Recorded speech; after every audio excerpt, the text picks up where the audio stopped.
Bearing Point est ravi d'avoir organisé cet événement dédié à l'innovation pour les acteurs publics et d'avoir bénéficié du retour d'expérience à la fois d'un grand acteur de l'automobile sur le bilan des laboratoires d'innovation.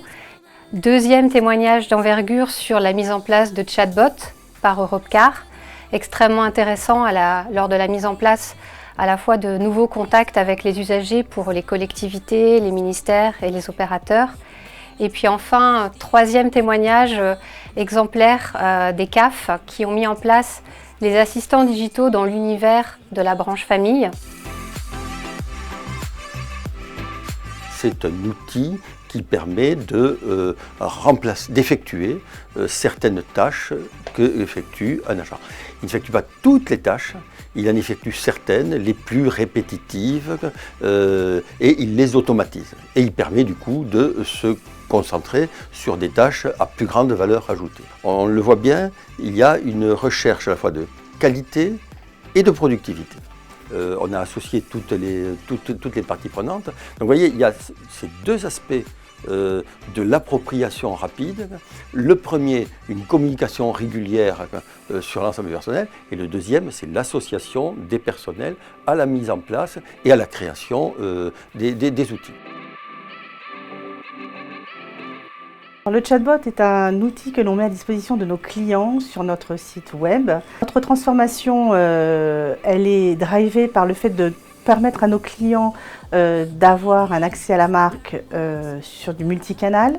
Donc c'est un canal supplémentaire qu'on met à sa disposition qui lui permet d'être autonome sur l'obtention des réponses et surtout qui lui permet d'avoir un niveau de réponse beaucoup plus large par rapport à des FAQ statiques par exemple qu'on pourrait lui présenter. Mais ce que va permettre en fait le lab, c'est d'aller chercher en fait d'avoir un réseau à disposition, la fameuse marketplace de compétences. Le deuxième élément que je dirais qu'apportent les labs, c'est toutes les méthodologies de design thinking, de lean startup, de méthode agile et de tous les outils qui vont pouvoir permettre d'être dans une boucle courte vers un résultat rapide.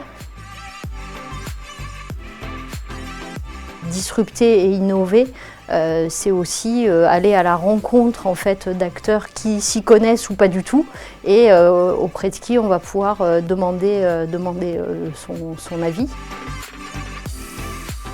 La forte audience aujourd'hui, elle témoigne pour moi d'une prise de conscience avérée que l'innovation n'est pas l'affaire d'acteurs isolés, mais au contraire celle d'un écosystème. C'est un état d'esprit dans un climat de confiance. L'entreprise, qu'elle soit publique, privée, a conscience que sa pérennité n'est pas assurée et que c'est en travaillant avec ces nouveaux modes de travail dans ces lieux emblématiques de façon différente qu'elle va trouver les clés de survie pour l'avenir.